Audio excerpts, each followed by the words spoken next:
Assalamualaikum warahmatullahi wabarakatuh. Pernah nggak sih kita merasa kalau dalam rumah tangga semua sudah berjalan sesuai jalur? Tapi entah kenapa kok rasanya hambar? Kadang kita sibuk memenuhi kebutuhan keluarga dari segi materi, tapi lupa bahwa pasangan kita juga punya kebutuhan yang nggak kalah penting, yaitu nafkah batin. Dan nafkah batin ini bukan cuma soal urusan ranjang. Loh, ada banyak bentuknya yang sering terlupakan, padahal justru itu yang bikin hati pasangan terasa penuh dan hubungan rumah tangga tetap hangat. Sayangnya, banyak orang yang menganggap nafkah batin itu cuma satu hal saja. Akhirnya, pasangan merasa tidak dipahami, merasa kesepian, atau bahkan merasa hubungan ini cuma formalitas. Nah, kali ini kita bahas 7 bentuk nafkah batin yang sering banget terabaikan tapi punya peran besar dalam menjaga kebahagiaan rumah tangga. Pertama, perhatian yang tulus. Banyak suami atau istri yang merasa pasangannya ada secara fisik, tapi nggak hadir secara batin. Misalnya, ngobrol tapi sambil main HP, atau pulang kerja cuma duduk di sofa tanpa interaksi. Padahal, perhatian yang tulus itu seperti vitamin untuk hati. Sekecil apapun, seperti menanyakan, hari ini capek nggak? Atau, kamu udah makan? Itu bisa bikin pasangan merasa dihargai. Kalau kita terbiasa memberi perhatian seperti ini, pasangan akan merasa diperhatikan dan dianggap penting. Tanpa perhatian, hubungan jadi dingin dan jarang ada obrolan hangat. Kedua, sentuhan fisik yang hangat. Jangan salah, sentuhan itu bukan melulu tentang hubungan intim. Menggenggam tangan, memeluk dari belakang saat pasangan sedang masak, atau mengusap kepala sebelum tidur, semua itu memberi rasa aman dan kasih sayang yang mendalam. Banyak penelitian bilang, sentuhan bisa menurunkan stres dan bikin suasana hati lebih baik. Kalau kita terlalu jarang melakukan ini, pasangan bisa merasa jauh secara emosional. Ketiga, dukungan emosional. Hidup nggak selalu berjalan mulus. Kadang pasangan kita punya masalah di pekerjaan, keluarga, atau bahkan dalam dirinya sendiri.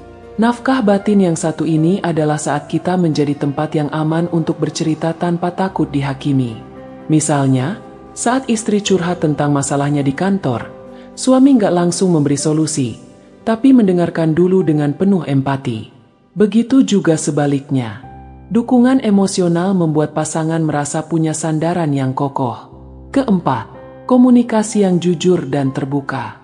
Banyak konflik rumah tangga muncul karena komunikasi yang kurang sehat. Nafkah batin di sini adalah kejujuran dalam menyampaikan perasaan dan pikiran tanpa menutup-nutupi atau memendam. Kalau ada yang gak nyaman, dibicarakan dengan nada yang baik. Kalau bahagia, dibagikan supaya sama-sama merasakannya.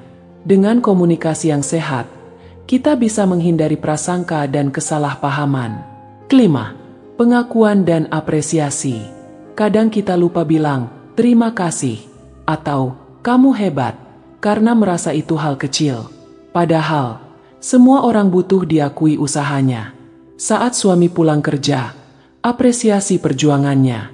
Saat istri masak makanan enak, pujilah rasanya.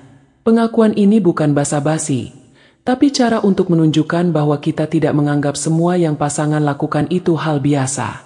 Kalau ini hilang, pasangan bisa merasa diabaikan. Keenam, waktu berkualitas berdua.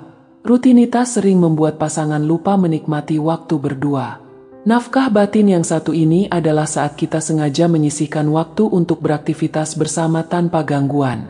Gak harus mewah, bisa makan malam di rumah sambil ngobrol, jalan sore, atau nonton film bareng. Yang penting, ada momen di mana kita fokus hanya pada satu sama lain.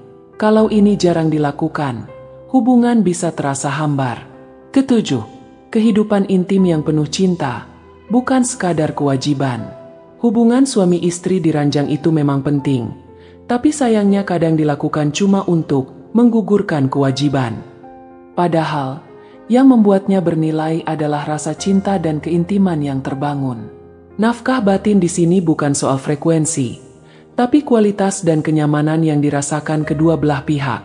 Jika dilakukan dengan penuh kasih sayang, hubungan intim akan memperkuat ikatan emosional, bukan sekadar fisik. Kalau kita pikir-pikir, Semua nafkah batin ini sebenarnya saling terhubung. Perhatian yang tulus membuat komunikasi lancar. Sentuhan fisik memperkuat dukungan emosional. Waktu berkualitas berdua membuat hubungan intim lebih hangat. Jadi, nggak ada yang bisa diabaikan. Masalahnya, banyak pasangan yang baru sadar pentingnya nafkah batin setelah ada jarak di antara mereka. Ada yang merasa kesepian walaupun tinggal serumah. Ada yang mulai malas ngobrol karena merasa pasangannya nggak lagi mendengarkan. Padahal, hal-hal ini bisa dicegah kalau kita mau lebih peka terhadap kebutuhan batin pasangan. Kalau kamu merasa hubunganmu akhir-akhir ini mulai hambar, coba cek, apakah ada salah satu dari 7 nafkah batin ini yang mulai jarang kamu berikan atau kamu terima. Nggak ada salahnya mengajak pasangan untuk ngobrol soal ini. Bicarakan dengan cara yang lembut, bukan menyalahkan. Katakan bahwa kamu ingin hubungan ini kembali hangat dan saling membahagiakan. Intinya, nafkah batin bukan cuma urusan ranjang, tapi soal bagaimana kita membuat pasangan merasa dicintai, dihargai, dan diperhatikan setiap hari. Kalau 7 hal ini bisa kita jaga, insya Allah rumah tangga akan jauh lebih harmonis, dan kebahagiaan pasangan bukan cuma terlihat di senyumnya, tapi juga terasa di hatinya. Wassalamualaikum warahmatullahi wabarakatuh.